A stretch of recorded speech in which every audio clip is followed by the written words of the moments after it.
ছাত্ৰ ছাত্ৰীসকল আশা কৰিছোঁ তোমালোকে ঘৰত ধুনীয়াকৈ পঢ়ি আছা।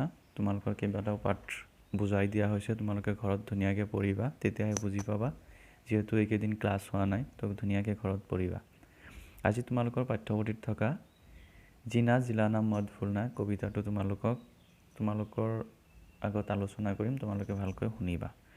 তো জিনা জিলানা মদ ফুলনা এইটোৰ অৰ্থটো কি? কবিয়ে ক'ব বিচাৰিছে যে কবি কোন আছিল? ডক্টৰ অচ্যুত শৰ্মা। ডক্টৰ অচ্যুত শৰ্মা কবি হয়, কবিতা লিখিছে। গতিকে অচ্যুত শৰ্মা ডাঙৰীয়াই ক'ব বিচাৰিছে যে জিনা জিলানা মদ বোলনা, তুমি নিজেও জীয়াই থাকা আৰু আনকো জীয়াই থাকিবলৈ দিয়া, বা কেনেকুৱাকৈ জীয়াই ৰাখিব পাৰি আনকো, সেইটো তোমালোকে চবে চেষ্টা কৰিবা। গতিকে নিজেও জীয়াই থাকা, বেলেগকো জীয়াই থাকিবলৈ দিয়া, সেইটো কৈছে জিনা জিলানা মদ বোলনা। গতিকে তুমি সেইটো পাহৰি নাযাবা। তো এইটোত কি কৰিছে? এইটোত প্ৰকৃতিৰ কেইবাটাও উদাহৰণ দিছে। বিভিন্ন ধৰণে উদাহৰণ দি এই কথাটো ক'ব বিচাৰিছে যে তোমালোকে চবকে আপোন বুলি ভাবি চবকে জীয়াই থাকিবলৈ শিকোৱা আৰু নিজেও ভালকৈ জীয়াই থকা। তো সেই উদাহৰণবিলাক কি? যে প্ৰথম অৱস্থাত কৈছে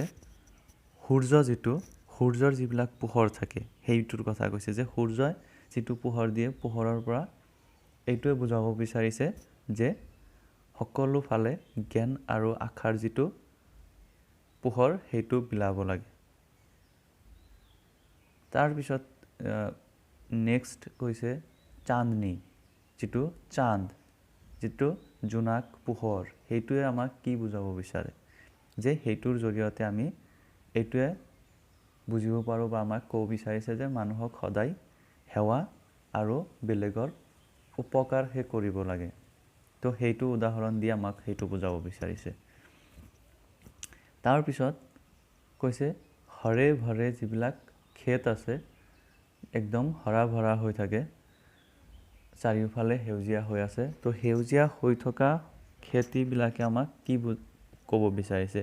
যে সকলো সময়তে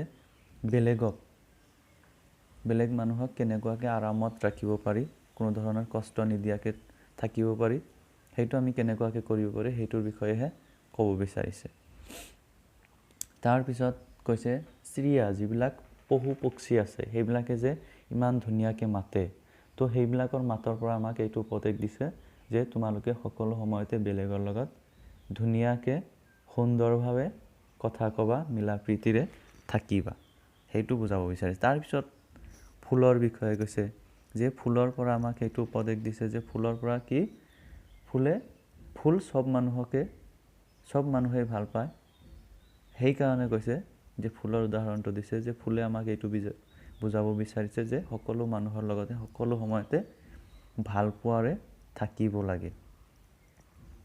তাৰপিছত ভৌৰা মানে যিটো মাখি, সেইটো মাখিটোৰ কথা কৈছে যে মাখিটো কি কৰে? মাখিটো উদাহৰণ দিছে এইটো যে সকলো সময়তে সকলো মানুহৰ লগত মিলা প্ৰীতিৰে থাকি সকলোকে নিজৰ বুলি ভাবি গলত ধৰিব লাগে, মানে নিজৰ বুকুত টানি আনিব লাগে। এইটো কিয় কৈছে? যে ভৌৰা বা মাখিবিলাক চব ফুলৰ মাজতে যায়, চব ফুলৰ মধু পান কৰে, এটাৰ পৰা আনটোৰ পৰা আনটো। তো সেই ফুলৰ লগত মাখিটোৰ সম্পৰ্ক হয়। তো সেইকাৰণে কৈছে চবকো গলে লগানা চাহিয়ে, আপোন বুলি বুকুৰ মাজত টানি আনিব লাগে, সেইটো সেই উপদেশ দিব বিচাৰিছে। তাৰপিছত কৈছে যে যিবিলাক নদীটোৰ কথা কৈছে, বহতি হুই जो নদী, যিটো লগাতাৰ কি হৈ গৈছে? আগে নিকল যাতা হে, আগলৈহে গৈ আছে। গতিকে সেইটোৰ দ্বাৰাই আমাক এইটো বুজাব বিচাৰিছে যে আমি সকলো সময়তে নিজৰ জীৱনটোক আগফালে লৈ যাব লাগে, ভৱিষ্যতটো আগুৱাই লৈ যাব লাগে। তাৰপিছত কৈছে যিটো হাৱা আমি লৈ থাকোঁ, তো সেইটোৰ দ্বাৰাই এইটোৱে ক'ব বিচাৰিছে যে হাৱাই কি কৰে? মানুহক জীৱন দান কৰে। যদি হাৱা নাথাকিলে হয় তেনেহ'লে চব জীৱ জন্তু মৰি থাকিলে হয়।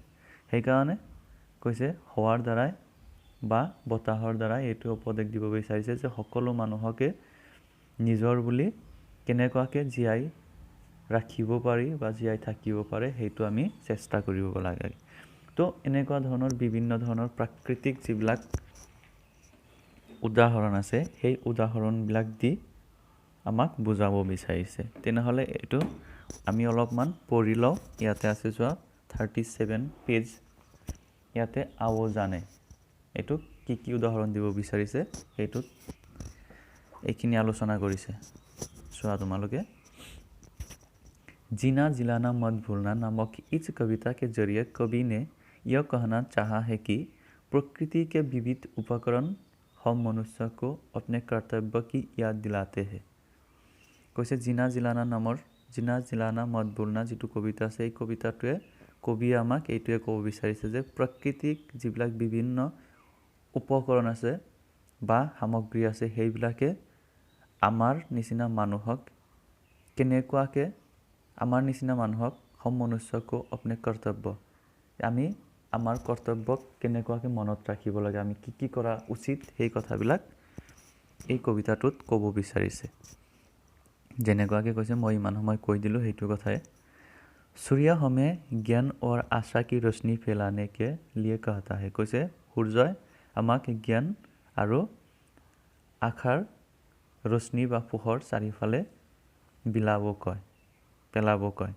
तो चांद सेवा और परोपकार की चांदनी बिखरने की बात करती है। तो जितु चांद বা জোনাক হয় হেতুৰ जितु পোহৰ হেতুৱে আমাক চাৰিওফালে সবকে সেৱা আৰু পৰোপকাৰ বেলেগক কেনেকুৱাকৈ উপকাৰ কৰিব পাৰি হেতুৰহে रोशनी বা পোহৰ বিলাব কয়। हरे भरे पेड़ हमें दूसरों को आराम की छाया प्रदान करने का संदेश देते हैं। কৈছে हरे भरे যিবিলাক पेड़ আছে গছ আছে সেইবিলাকে মানুহক কেনেকুৱাকৈ আৰামত ৰাখিব বিচাৰি সেইটোহে সন্দেশ দিব বিচাৰিছে। কাৰণ সেইটোহে আমাক বুজাব বিচাৰিছে। কাৰণ সকলো গছৰ তলতে ছাঁ পৰি থাকে আৰু তাতে মানুহবিলাকে গৈ আৰাম কৰে। তাৰ পিছত আছে তো চিৰিয়া মিঠি মিঠি বাতে करने का उपदेश देता है। আৰু চিৰিয়া বা পক্ষীয়ে যিটো শুৱলা মাতে তো সেইটোৰ দ্বাৰা এইটোৱে ক'ব বিচাৰিছে যে সকলো সময়তে মানুহৰ লগত সুন্দৰকৈ কথা পাতিব লাগে। फूल हमें आपस में प्यार बांटने की बात बताते हैं। तो भौरे सबको गले लगाने को कहते हैं। কৈছে ফুলে আমাক এইটোৱে মনত পেলাই দিয়ে সকলো সময়তে বেলেগৰ লগত ভালপৰে থাকিব লাগে।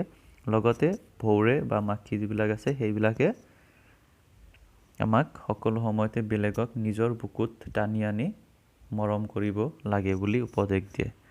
बढ़ती हुई नदियाँ हमें जीवन में निरंतर आगे बढ़ने को कहती है। तो बहती हुई हवाएं दूसरों को जीवन देने की बात करती है।